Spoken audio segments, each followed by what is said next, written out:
Bersua kembali dalam Best 5-10 edisi 7 malam. Kita tumpukan dahulu kepada perkembangan luar negara. Mac 11 genap 4 tahun tragedi tsunami di Jepun akibat gempa bumi mencecah 9 magnitud.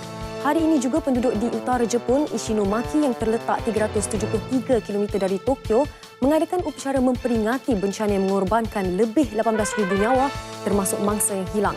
Orang ramai hadir meletakkan jambangan bunga di tugu peringatan bagi mengenang gempa bumi pada 2011 yang paling buruk dalam sejarah negara itu.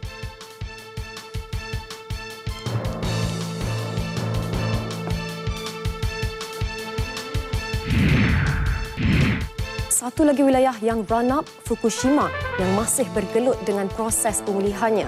Kawasan itu terus terbiar dengan kesan kemusnahan yang teruk akibat kebocoran reaktor nuklear Daiichi.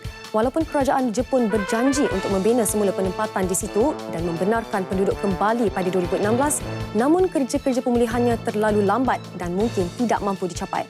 Kerajaan juga dikritik hebat ekoran kegagalan menyelesaikan krisis bencana nuklear itu.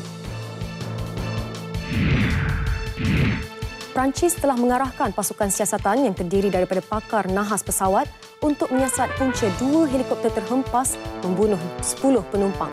Mangsa termasuk 3 bintang sukan yang terlibat dengan penggambaran sebuah rancangan reality TV di barat laut Argentina.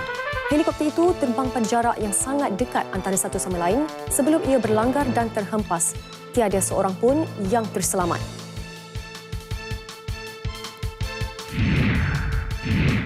Tentera Nigeria meraihkan kejayaan merampas kembali wilayah yang ditawan kumpulan pengganas Boko Haram sebelum ini. Menurut jurucakapnya, berbaki satu lagi bandar yang masih dikuasai kumpulan itu terletak di timur Laut Yuk. Pihaknya yakin ia akan dapat dikuasai semula. Ribuan penduduk maut sementara 1.5 juta lagi menjadi larian akibat konflik yang berlarutan lebih 6 tahun itu.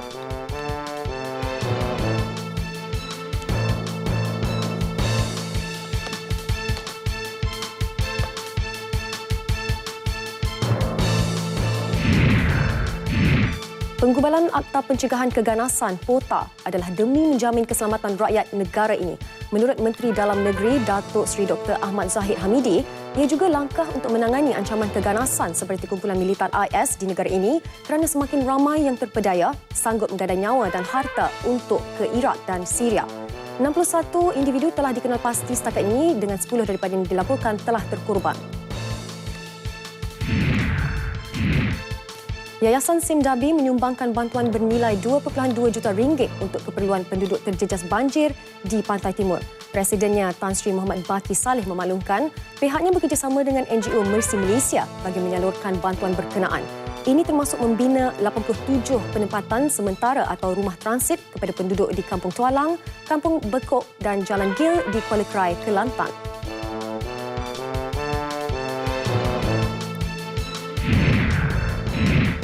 Sebanyak 40 acara menarik akan disajikan sepanjang Karnival Pelancongan dan Kebudayaan Langkawi bermula 17 Mac ini serentak Pameran Udara dan Maritim Antarabangsa Langkawi 5 2015. Bertempat di kawasan letak kereta Lembaga Pembangunan Langkawi, antara acara utama yang disediakan promosi dan jualan, kraftangan, persembahan dan kebudayaan dan makanan.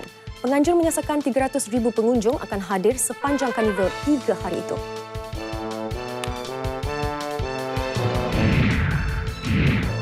Kerajaan komited memperkukuh penguasaan dan penggunaan bahasa Inggeris dalam kalangan pelajar dan guru sekolah. Menteri Pendidikan kedua, Datuk Seri Idris Jusuf berkata, penggunaannya akan ditingkatkan di sekolah dan yakin pencapaian subjek itu dapat dilonjakkan dalam tempoh 2 hingga 3 tahun lagi. Untuk itu, 22,000 guru akan dilatih dan terlibat dengan program peningkatan supaya dapat mencapai Cambridge Placement Test peringkat C1 dan C2.